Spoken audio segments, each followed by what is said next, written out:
Yeah. I want West in I place once more. Yeah, easy. You wanna know where I come from? You wanna know where I come from? I believe. You wanna know where I come from? I don't pan the Middle East, but y'all out the West one get the kid peace. Me step over to pretty Christine. A big broad smile and giggling teeth. Have a brand new 4-5 pretty crisp clean. We deal with the chica press pretty pristine. Them say them bad but we no intrigue. If you this now your top 10 killing increase. We no join both sides. One west are the best you fi know boy. You put a S on your chest when the chrome pint. Every bone a broke when left lone tribe.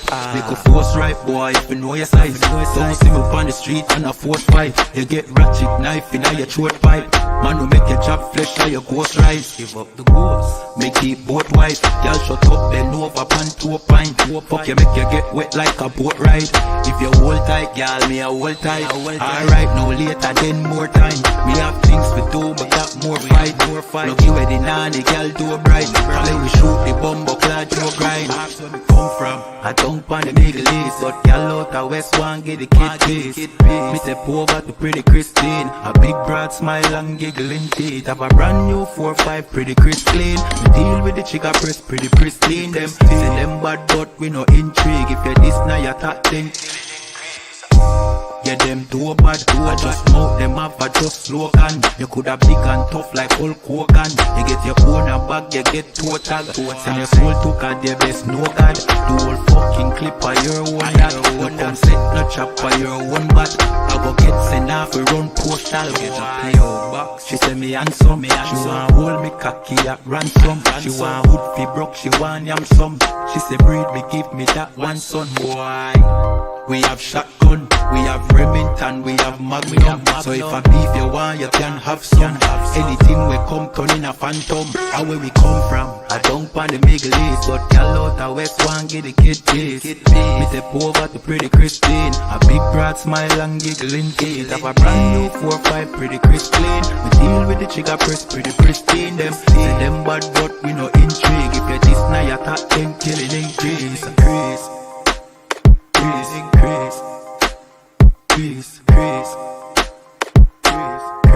You know, yeah, easy.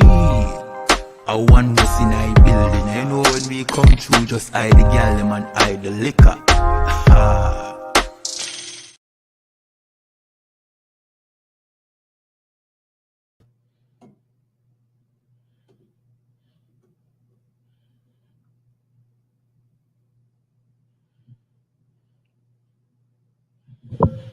All right.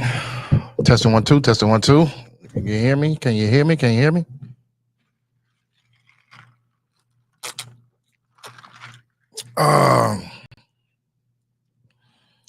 All right. First, let's get a Most High hand.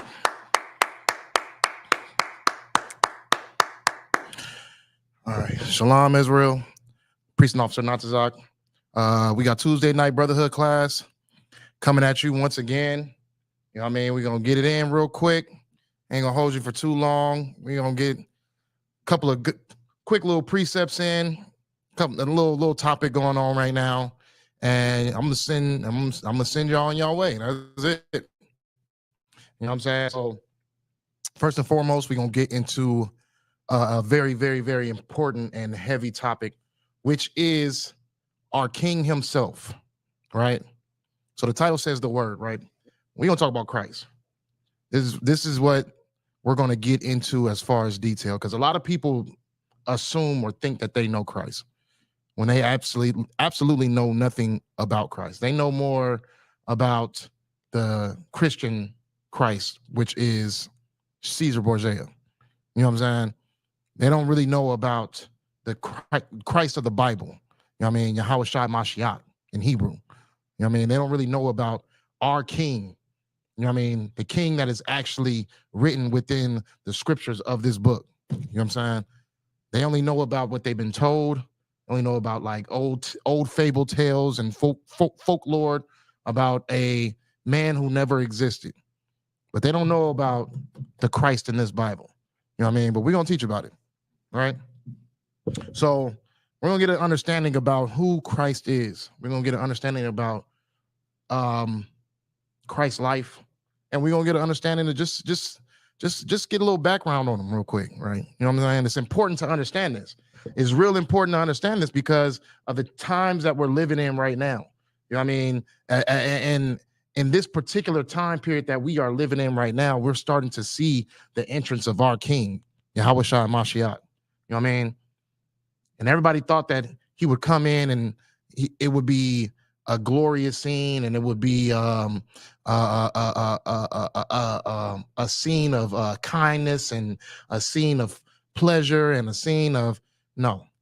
Christ is not coming to bring any of those things. He's not coming for your enjoyment. He's not coming for you to have a good time. You know what I mean? Christ's entrance to this world is going to be through war, through fire, through smoke, and through blood. You know what I mean? But we have to understand that because we've been being taught that Christ loves everybody. If you love everybody, you're not coming back to harm anyone. You're not coming back to spread justice. You're coming back to check everybody and get everybody in order and give everybody a hug, right? That's if you love everybody. But that's not the Christ that we see that's in this book. That's not the King that we see in this book. We know who Christ is. We know what Christ is going to do when he gets back. You know what I mean? And he's not coming to give hugs. He's not coming to give kisses. He's not coming to give gifts. He's coming to give war. He's coming to give warfare. And who is he giving warfare to? Well, you got to understand him in order to get that, right? So let's get an understanding about him, right? First of all, let's get into detail. Who is Christ? Who is he? Let's get into Christ's genealogy first. You know what I'm saying? So we're going to go to Matthew 1:1. So first of all, Christ, let's get into his parents, his mother and his father. His mother is Mary, his father is Joseph. You know what I mean? That's written in the Bible. There's nothing that should say that Christ did not have a father, that Christ magically appeared on earth. That's not no scriptures in the Bible that says that. He did not just appear. His parents came and they came together and did exactly what your parents did. They did exactly what my parents did. They did exactly what your parents' did, or your parents' did. They came together and they had a physical relationship. You know what I'm talking about. You know what I mean? They consummated. They had pleasure in the bedroom. That's the best way I could put it. You know what I mean? Christ's mother and father had pleasure in the bedroom, just like your parents had pleasure in the bedroom, and my parents had pleasure in the bedroom, and now we're here. Okay? So that's how Christ came. Christ had a mother and a father, his father Joseph, his mother Mary. Okay? You have to understand that. To think that Christ is some type of angelic angel that came from the sky is just taking away the things that he's had to sacrifice in order to be in the position he's in right now. You're taking away things from him. You know what I mean? You're making them into something that you're not. So you're making it seem as if the things that you feel that you lack and that you lose to, Christ was able to beat it because he wasn't like you. And that's not true. Christ came on this earth to be just like you. You know what I mean? Other than sinning, Christ came to, it behooved him to be made like his brethren. And how were you made? With a mother and a father having pleasure in the bedroom. So Christ's parents had him. Okay? So that's just the gist of the whole situation. You have to understand, you have to push that wicked spell off you, that Christian spell off you, in order to be able to really understand Christ and really understand what he went through. Because in your days right now, you probably fail at the things that you lust for. You probably fail at those things. because of the thing you give excuse after excuse, and you think about things that, oh, well, if this was like this, and I wouldn't be doing this, and this like this, I wouldn't be doing this. But Christ didn't have those excuses. Well, Christ had the same type of ways of thinking. Christ didn't want certain things to happen in his life. Christ was tempted, but at the end of the day, he succeeded. And it didn't take an angelic background for him to be able to succeed. It just took him knowing what the mission is, and it took him understanding what he needed to do, and him taking it to the next level as far as actually executing the mission. Something that you're probably lacking of because you believe that Christ had the up on you. But at the end of the day, those feelings that you feel before you go out and you decide to make those actions of sinning, before you go out and make those actions of wickedness, just think that those same thoughts or those same urges probably went through Christ's head as well. Only thing is, he just didn't do it, but you do. So you have to shake off that mindset that there's something angelic and Christ had the up on you, because it's not true. That's what we're going to take out at first, right? So Christ had parents. You know what I mean? Let's go to Matthew 1:1. Christ came from the seed of David. What is a seed? What is a man's seed? It's a sperm, right? Christ came from the seed of David. He came from the lineage of David. Through what? The flesh. We'll get to it. You know what I mean? But let's get an understanding that the only way of Christ coming through the lineage of David is in order for him to come through that lineage, he had to come through the seed, which is, you know what I mean? He had to come through a male seed, which is his father, Joseph, right?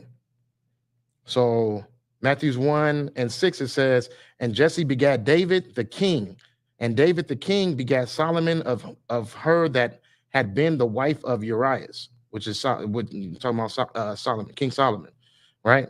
So all these generations go down until we get to verse 16. Verse 16, it says, and Jacob begat Joseph. Who is Joseph? Mary's husband. We're just about to say it right now. Her husband. Her husband being is the fact that they had sex. That's why that's Mary's husband. Not because of a ceremony or a dance or a contract. It's because they came together and had sex. That's why Joseph was Mary's husband, right? And it says, of whom was born Jesus, who is called Christ. Okay? So get that understanding. Joseph is his father. You want to battle that? That's a whole nother classroom. We just gonna get into the details. We're gonna get an understanding about Christ. If you want to battle, you know what I mean, what is it called? Immaculate Conception or reincarnation, all these things like that. That's another class for another topic. We'll just bear with me. We're getting into details about our King, YAHANNA, right? So his father being Joseph, his mother being Mary. You know what I mean? Coming together and having a son, which is Christ, right? Okay. So let's get into the background of the spirit of Christ. Now we know that he was born, right? He was born, he was a baby, grew to a man, gave up the ghost. Now he's back, and now he's making his entrance back into this world. You know what I mean? But at first, he's not going to come as a man. He's coming as pestilence, as plagues, as earthquakes, as volcanoes, as hurricanes, tornadoes. You know what I mean? Destruction. Why is this place being destructed? Is because of the wickedness that it is gained from the abuse that is given to his brothers and his sisters, which are the Israelites, Blacks, Hispanics, and Native Americans. This is very, very easy. Very easy. You know what I mean? But we're going to go from step to step and detail, and we'll try to get this as much as possible, right? But let's get into the spirit of Christ. Christ is the first creation of the Most High God, right? Of his Father. Father being because he is the first creation. Now you gotta think. It gets way more deeper than what you think Christ is. You think, for some reason, Christ is the reason. Christ is God. Christ is his father, which is pretty much saying that he's a schizophrenic as well, because you're saying that he's been speaking to himself throughout the whole New Testament, which is not true. You know what I mean? He's speaking to his father, and he's speaking to his father because he is the spirit of Christ is the first creation of God. Okay. And then Christ was ordered, him and the angels, to go out, and he was given power. We're going to get into that in a second, so you can get an understanding about what Christ truly is, because it's way deeper than just him being perfect on earth and dying on the cross. It's way more deeper than that. You know what I mean? You have to really, really understand who our King is and what he has done for not only the world we live in, but for us. You know what I mean? So Christ being the first creation, Christ is the one who was given the order to go and create the heavens and the earth. Now, we're going to get a couple of precepts in the Bible to show and prove that. Now, first, we're going to go to, what is it? John chapter 1 and verse 1, right? Let's get there real quick. And it says, the book of John chapter 1 and verse 1, it says, in the beginning was the Word, and the Word was with God, and the Word was God. The same was in the beginning with God. All things were made by him, and without him was not anything made that was made. In him was life, and the life was the light of men. So let's get into that. Okay. Now, in the beginning of our world, right? This planet that we live on, you know what I mean? The air, the oceans, the fields, I said the ocean, so I can, the seas, the mountains, the sky. None of these things had form until Christ was given the order to form these things. Christ and the angels came, and this is where you get the book of Genesis. Does that mean that Christ is his father? No. That just means that Christ was given the order to go and, you know what I mean, make these things. And these things that he created were so pleasing to the Lord that he allowed him to have rulership over them. Hence why you get from Genesis all the way to Revelations to the prophecy of Christ ruling this planet, this world, right? Okay.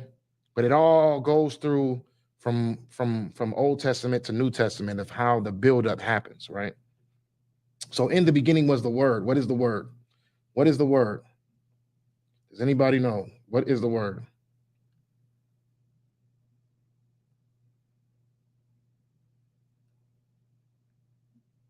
Okay. So let's go to Revelations chapter 19 and verse 11.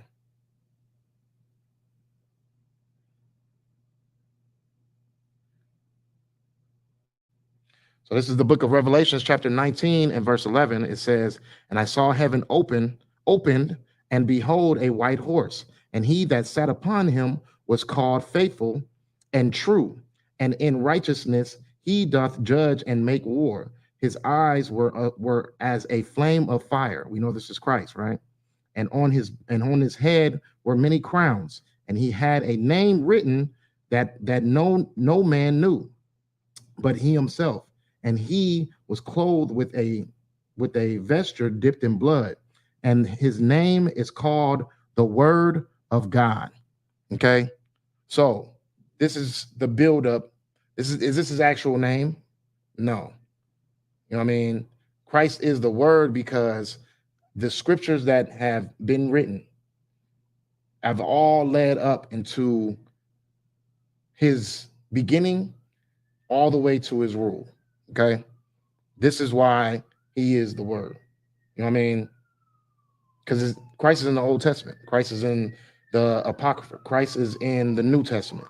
He's all throughout the volume of the book. You know what I mean? This is why they call him the Word, right? So we know that the word is Christ. So what is it? What is it in Genesis?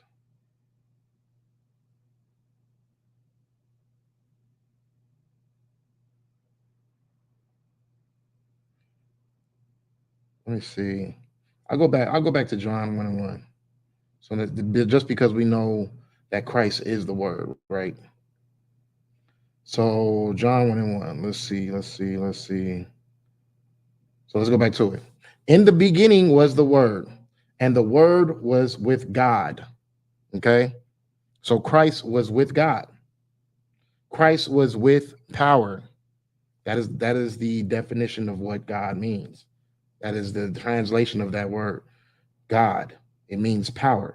Christ was with power, and the word was God, and the word was power.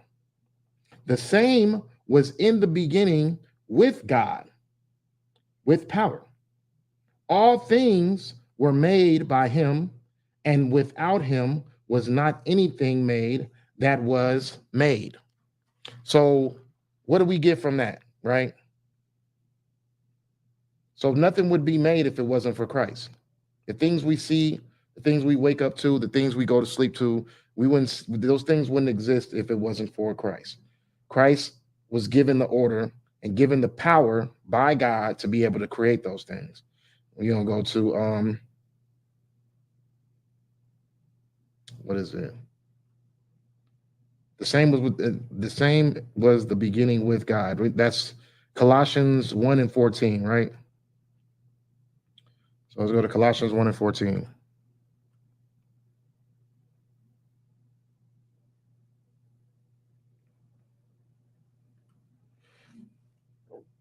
Oh, slacking. Okay. Jesus. So the book of Colossians chapter 1:14 says, in whom we have redemption through his blood, even the forgiveness of sins, who is the image of the invisible God, the firstborn of every creature.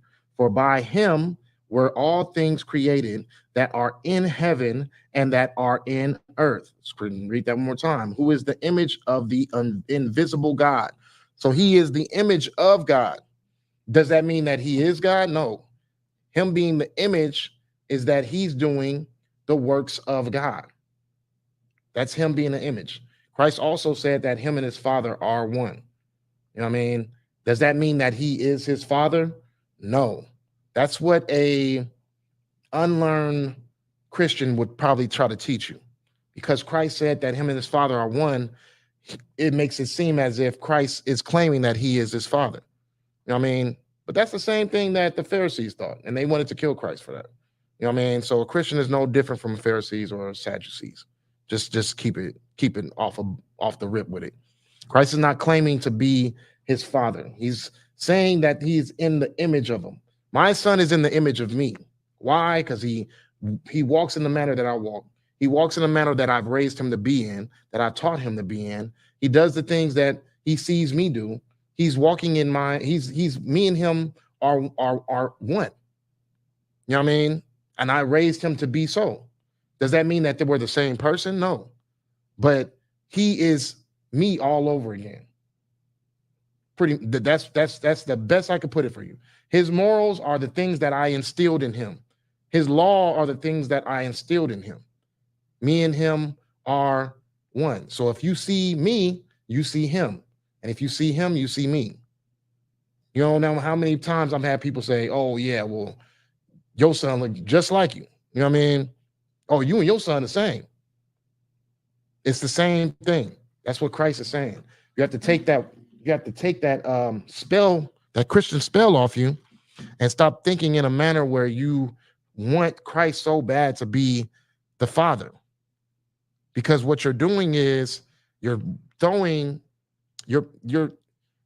weak, because you're making it so that Christ is the only one that can accomplish following the law, statutes, and commandments. You know what I mean? Being a righteous person until his last breath.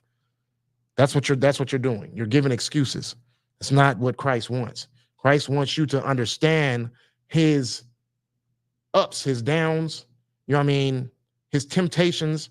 He wants you to understand those things so you can understand yourself and understand that whatever you're going through and whatever you tend to be dealing with, you can be able to defeat those things and you can be able to accomplish not falling into that lustful spirit or that spirit of hatred towards your brother or that spirit of wickedness. You know what I mean? You don't have to fall into those things. That's what Christ is letting you know. You know what I mean? He says that it behooved him to be made like his brethren. I mean, he's made just like us. You just want him to be more because you feel like he can take over the slack that you're slacking on. But that's not what you're here for. You're here so you can accomplish the battles that you're facing. Stop being so weak and trying to find excuses not to face those battles. Face them, fight, and win. Why? Because Christ won, and he was in the same predicament as you, right? So let's keep going. I don't know if we finished Colossians, but I'm gonna leave that right there. Created by him. Let me just keep reading just for a second. Visible and visible and invisible, whether they be. Did I leave off right there? Yeah. For by him were all things created that are in heaven and that are in earth, visible and invisible, whether they be thrones or dominions or principalities or powers. All things were created by him and for him. And he is before all things, and by him all things consist. And he is the head of the body, the church, who is the beginning, the firstborn from the dead, that in all things he might have the preeminence. For it pleased the Father. Now we get into the Father, so we know that Christ can't be the Father. For it pleased the Father that in him should all fullness dwell. Okay. Now, that's what we get. Now we have an understanding that Christ was given the power to be able to create all these things. We're talking about the Spirit of Christ. You know what I mean?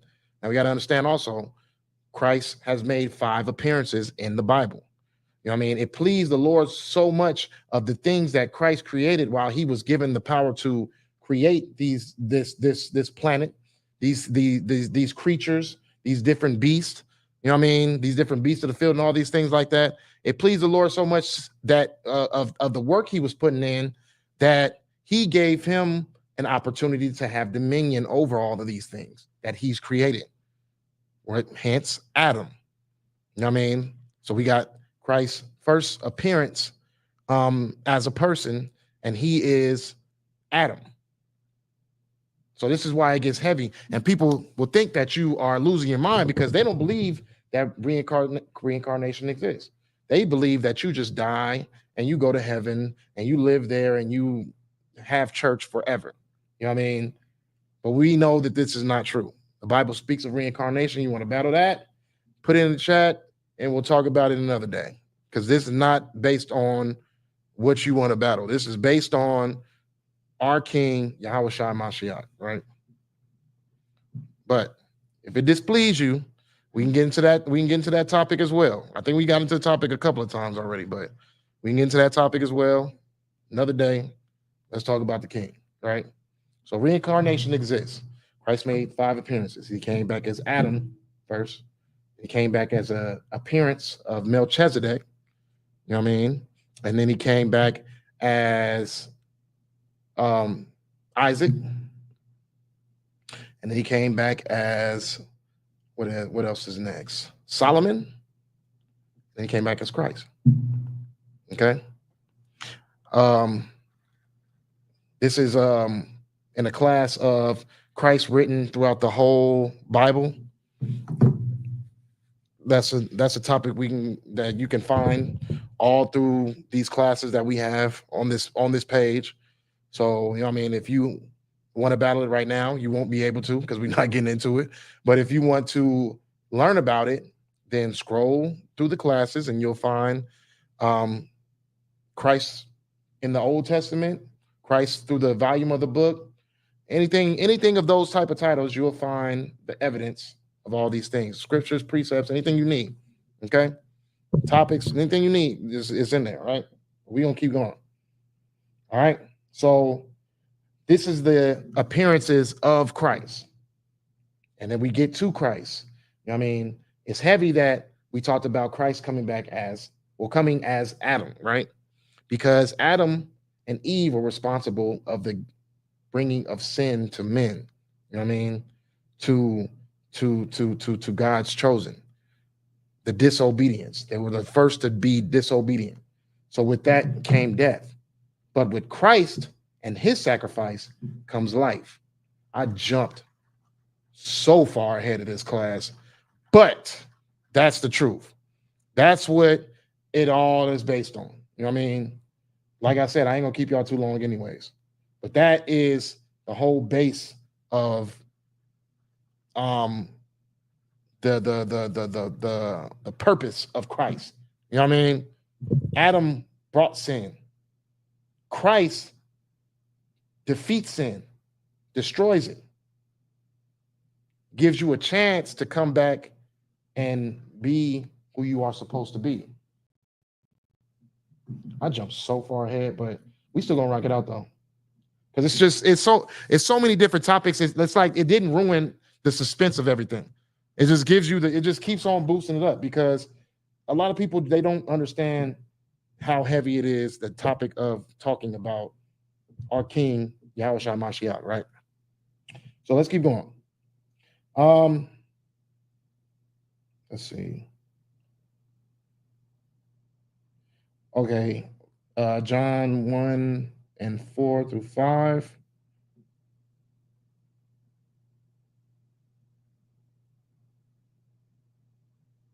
John 1:4-5. Let me see. I'm going to right now. Okay, in him was life, and the life was the light of men, and the light shineth in darkness, and the darkness comprehended it not. Does anybody know what the light is? Anybody? Am I blurry? Blurry. Back up a little bit. Okay, there we go. Does anyone know what the light is? In him was life, and the life was the light of men, and the light shineth in darkness, and the darkness comprehended it not.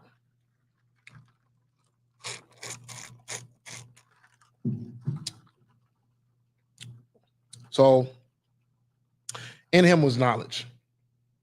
That was what Christ had. He had knowledge. He had wisdom. Wisdom and knowledge is compared to light throughout Song of Solomon, Wisdom of Solomon. Solomon gets real in detail about talking about what the light is, what life is. I mean, that breath of life that Adam was given was wisdom, correction, was structure. That's what the light is. It's not natural spirit that jumps inside of you. You know what I mean? It's the wisdom that you have. It's the knowledge you have, right? That's the light. That's the light. And Christ had a lot of that. Christ had a lot of wisdom. He had a lot of knowledge. Okay. On to the next. Let's keep going.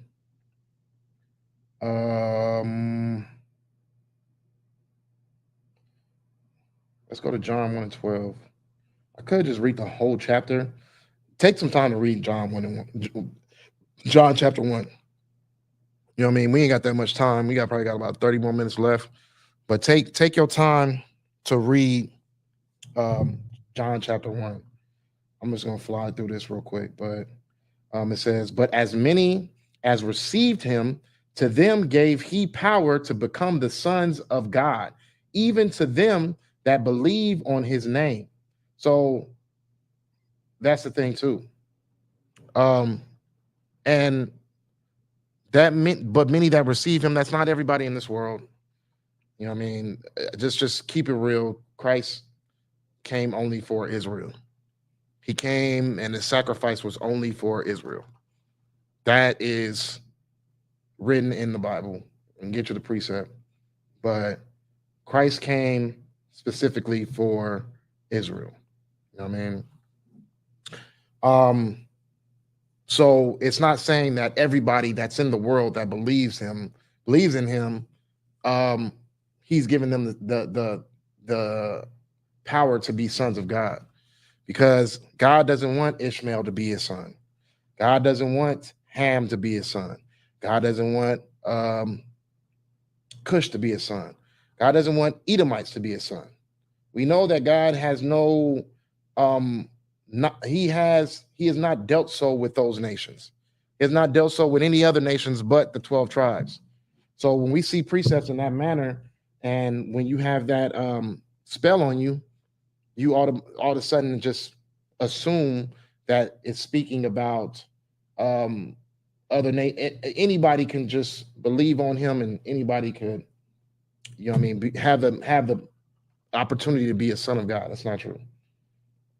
Okay, that's definitely not true.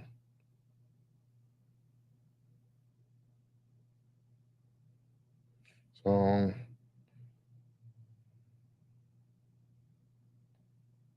let's see. So I can.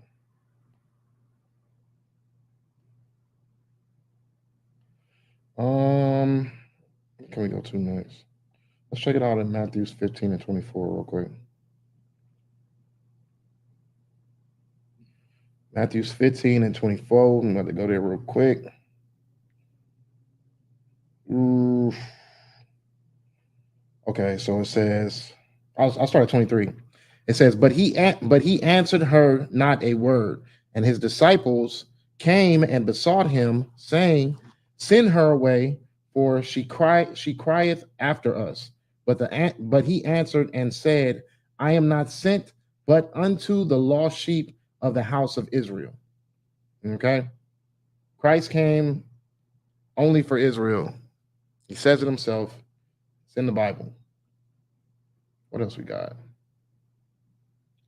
Oh yeah, I missed a precept where, you know what I mean, Christ, people acknowledging the fact that Christ is Joseph's son. I don't know why I skipped that. So just imagine we're going back into the beginning of the class, right? And this is John 1 and 45.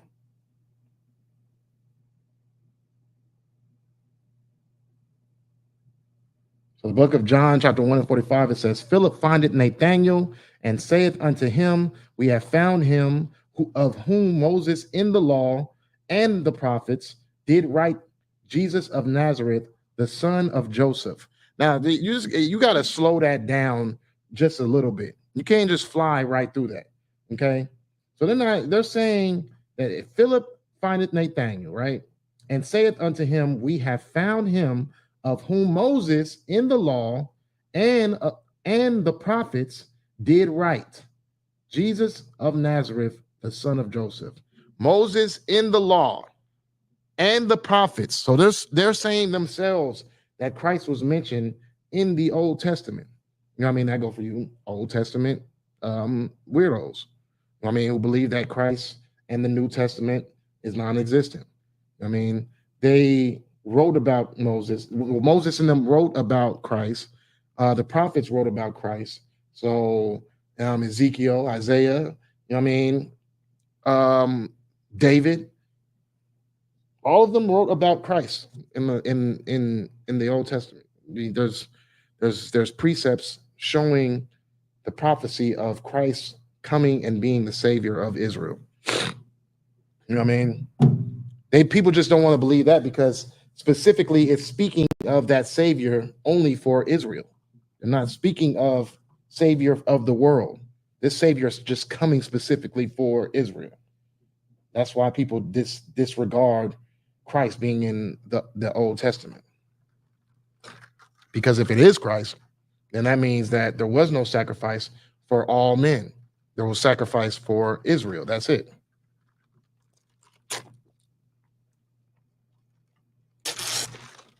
Let's keep going.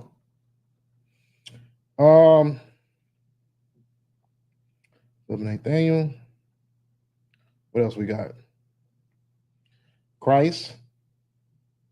Okay, and it says, verse 46, it says, and Nathaniel said unto him, can there any good thing come out of Nazareth? Take that as, can there any good thing come out of Nazareth? That's saying Christ came out the ghettos just like, the majority of us Blacks, Hispanics, and Native Americans.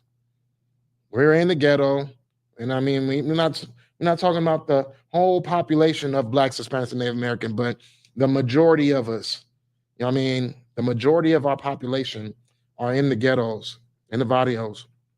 On the reservations. This is where we're located. This is where you can find us at.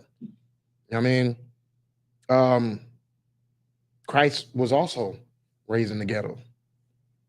This is showing proof of Blacks, Hispanics, and Native Americans being God's people, or Christ's brethren. This is how you know, because Christ came out the ghetto, and so do we. Plain and simple. So the things that we've dealt with growing up, the hardships, the poverty, the things that we've had to deal with, Christ had to deal with those same things as well.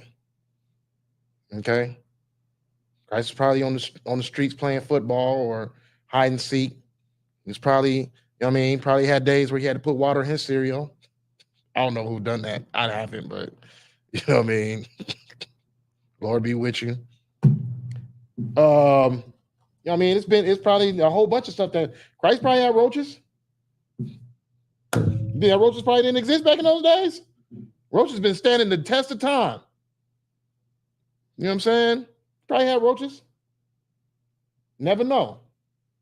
This is what I'm saying is, went through the same things that we went through in these ghettos, in these projects.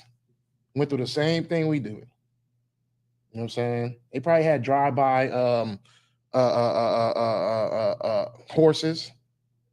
You know what I mean? It was throwing slinging rocks off a horse when they seen they ops on the street. No, I'm just funny. I'm just joking. Them all jokes, but but real talk. Christ came out the ghetto. You know what I mean? He came out the ghetto. That's why he's asking, could a good thing come out of Nazareth? Because Nazareth was the ghetto. Like saying, could a good thing come out of Compton? Could a good thing come out of the Bronx? I don't know if these places are all gentrified now, but before, they all ghettos. Okay. Can a good thing come out of Shreveport? You know what I mean? You got to think about that. So Christ came out the ghetto. What else? So, you really, not only was Christ had a mother and a father, he was made just like us, but he also had to live in the conditions we lived in. He also had to live under the circumstances that we lived in. A struggling mother and father. Trying to make ends meet. Joseph was a carpenter. How much do you see carpenters making now? Like, are they like the top occupation that people go to? You know what I'm saying? Like, think about it. The Bible's being specific for a reason. It's giving these details for a reason. So you can feel something for it. You can have some type of, what's the word I'm looking for? You can have some type of bond towards this, because our people are the ones who understand this type of lifestyle, understand this.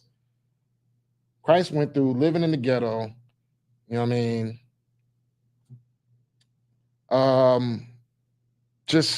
And then the lifestyle that he chose was to be the high priest.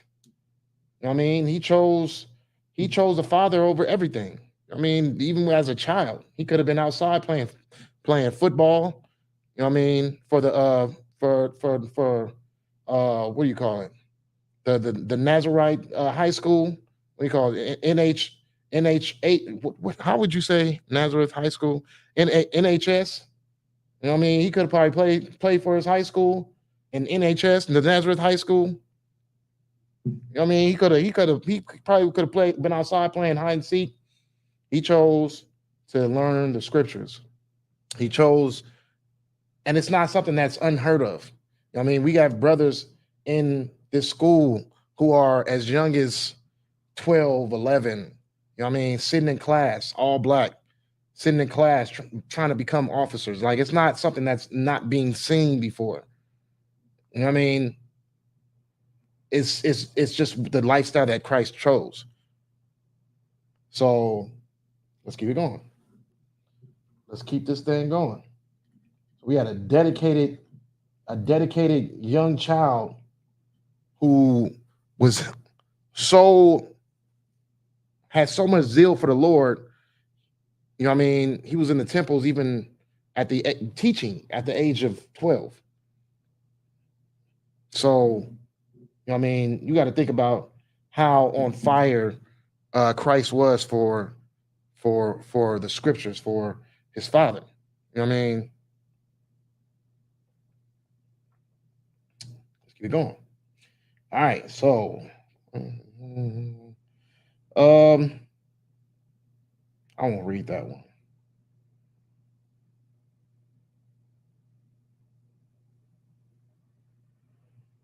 We can go into Christ's first miracle, I guess. So we're gonna go to 2:1. John 2:1. So Christ knew what he was capable of doing, right? He knew his mission. He knew when he needed to start his mission. So, you know what I mean? He's just enjoying his time until it was time for him to get to that work. And once it's time for you to be called to go do that work, you got to answer that call.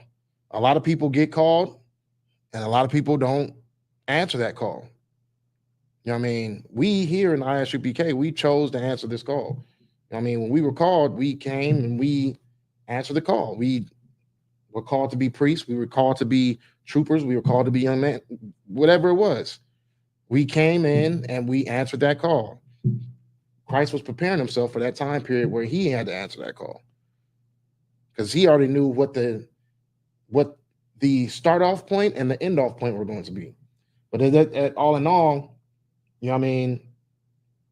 He just didn't choose to do the wrong things. So he was a solid brother, right? Solid brother. All right, so we can read John 2:1. And it says, "And the third day there was a marriage in Cana of Galilee, and the mother of Jesus was there. And both Jesus was called and his disciples to the marriage. And when they wanted wine, the mother of Jesus saith unto him, They have no wine. Jesus answered unto her, Woman, what have I to do with thee? My hour is not yet come." So that gives you insight about people trying to make Mary angelic, make her into a angelic creature as well. Just as well, they try to make Christ into an angelic creature. All these things are folklore, old fable tales, just nonsense. I mean, Christ was talking to his mama like she was just annoying him, like not all the time. You know what I mean? Of course, he loved his mother, but it's just, you know what I mean? When it came to serious business, he just like, you know what I mean? Like leave me alone. Like that's not what I'm trying to do right now. I'm not trying to stir up that attention yet. It's not that hour yet. When that hour comes, that's going to be the beginning of his end. You know what I mean? So like you could see why it probably irritated him. Like, nah, hold on, chill. Like I'm trying to enjoy myself without the stress of knowing that that time is here. Because when that time is here, he knows what he has to do. He knows he has to be the sacrifice. He knows he has to die. So, you know what I mean? I can see why he's irritated in that moment. Like, woman, what have I to do with you? What am I going to do with you? Like, just chill. Chill. You know what I'm saying? That was heavy right there. Anywho, where we leave off at? Woman, what have I to do with thee? So just getting back into that. People are going to try to create these angelic things because they want you to serve, they want you to pray, they want you to idolize, they want you to sin, they want you to treat something over than God. I've seen people pray to Mary. I've seen it with my own eyes. I mean, I've seen people hang up a picture, not even Christ's mother Mary. We're talking about Caesar Borgia's sister that they tried to image, make an image that is Christ's mother, which is not. But they use that folklore tale and combined it with scripture and tried to make a deity. Okay. So people pray to this image. People pray to Mary, which is a false idol. Because Mary in the Bible was just Christ's mother. She didn't know what his mission was. She didn't know where he was going with it, whatever he was doing. She didn't know his if and buts or whatever he had on his mind. She didn't have a clue. She was just being his mother. I mean, she just knew he was capable of making some wine. You know what I'm saying? So Christ made some wine. Okay. So all in all, there was nothing angelic about Mary. Mary was just a woman who loved her son. That's it. She wasn't this angelic creature that, you know what I mean? They do it with Mary, they do it with Caesar Borgia, they do it with the cobblestone. They try to make all these objects and things and paintings and all these things into a god, which is not, or an angelic creature, which is not. All right, back to it. And it says, mine hour is not yet come. His mother saith unto the servants, whatsoever he saith unto you, do it. And there were set there 6 water pots of stone, after the manner of the purifying of the Jews, containing 2 or 3 frictions apiece. Jesus saith unto them, fill the water pots with water, and they filled them up to the brim. And he saith unto them, draw out now and bear unto the governor of the feast. And they bear it. And when the ruler of the feast had tasted the water that was made wine, and knew not whence it was, but the servants which drew the water knew, the governor of the feast called the bridegroom, and saith unto him, every man at the beginning doth set forth good wine, and when men have well drunk, then that which is worse, but thou kept the good wine until now. This beginning of the miracles did Jesus in Cana of Galilee, and manifested forth his glory, and his disciples believed on him. So that's Christ's first miracle. We are not going to be able to get into all of the other miracles and the ending, but we can do a part 2 for sure. Definitely do a part 2. But this is just the start off of understanding Christ and his situation. You gotta really understand Christ. You have to understand his situation, his background. You gotta understand who our King is. You know what I mean? It's good for you to know. You might not believe it, but it's just good for you to know. You don't have to believe it. Just listen. You know what I mean? At the end of the day, that way you can be like, you know what I mean? I know Christ. Now, when he sees you, he's going to tell you he don't know you. But either way, you know what I mean? You can at least say you know him. Instead of this fake deity that's been created in the Christian church, or the Catholic Church, you could just throw that away. You know what I mean? You can actually have a visual and an idea of the Christ in the Bible. at least. But going back to the heavy point of the spirit all the way up into the life of Christ, all these things correlate and matter in our lives and in this book. All these things lead up into the final prophecy. I can't even say the final prophecy because it's not going to be the only prophecy that's just the world doesn't stop when Christ returns. The world begins. You know what I mean? So there's going to be new prophecies. There's going to be new things that we have to accomplish. There's going to be new things that we have to do, but it's going to be in a righteous manner, and it's going to be under structure. It's going to be under authority. Look at the world of where it's at right now. No structure, no authority. People are divided. People are fighting over who's going to rule. People's fighting over, oh yeah, what's this that's going to happen? Ports are being shut down. Famine's going to start. War is already at brink. Bombs are being dropped. Another hurricane's about to drop in like what, a couple of hours?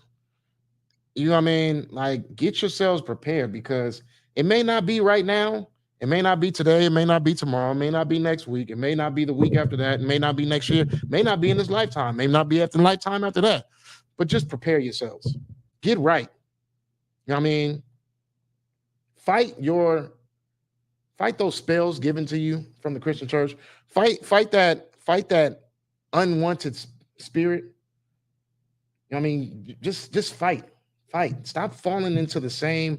It hasn't benefited you at all. I'm not just talking to. Yeah, I am.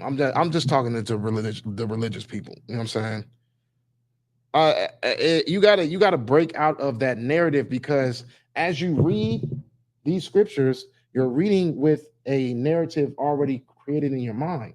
So you can't get past the things that you feel like you already know.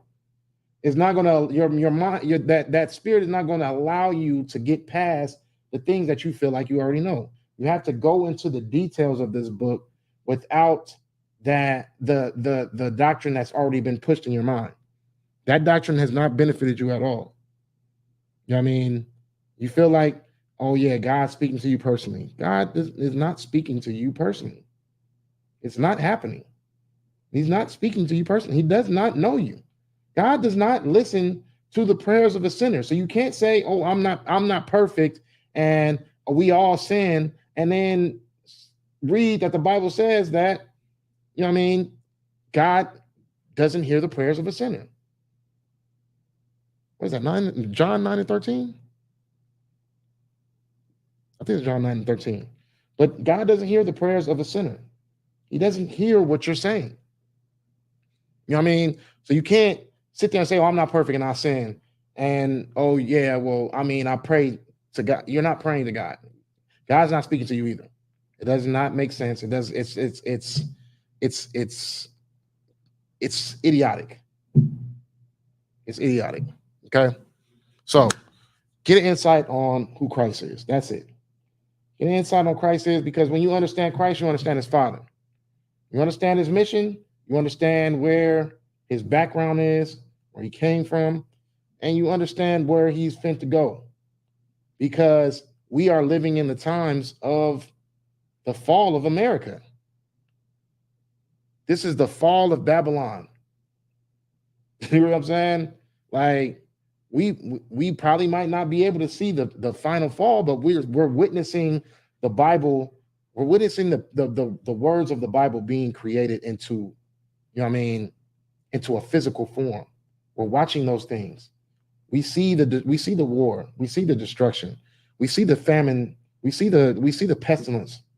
We're seeing the entrance of Christ leading up to the final. None of these main empires have lasted. They've all became desolate. The same will happen to America. Your faith in this nation is going to get you hurt. It's going to get you unalived. Having faith that this place is going to get better because of their long longevity is going to get you hurt. You are not ready for what's going to come to this place. And then not just that, when destruction finally does reach the borders of this land, they're not going to go out of their way to help you. They're not. Black, Hispanic, and Native American, they don't help us now, even at the top of their class.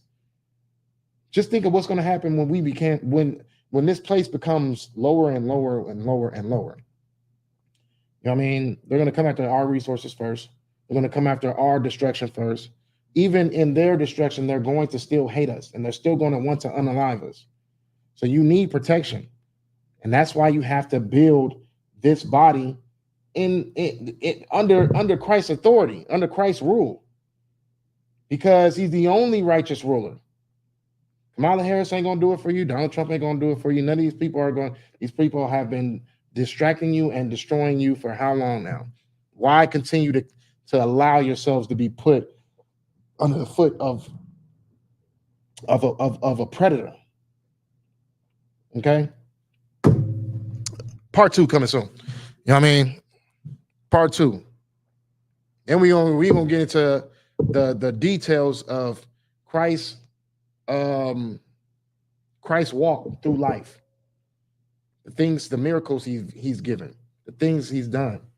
I mean, let's give the king some acknowledgement.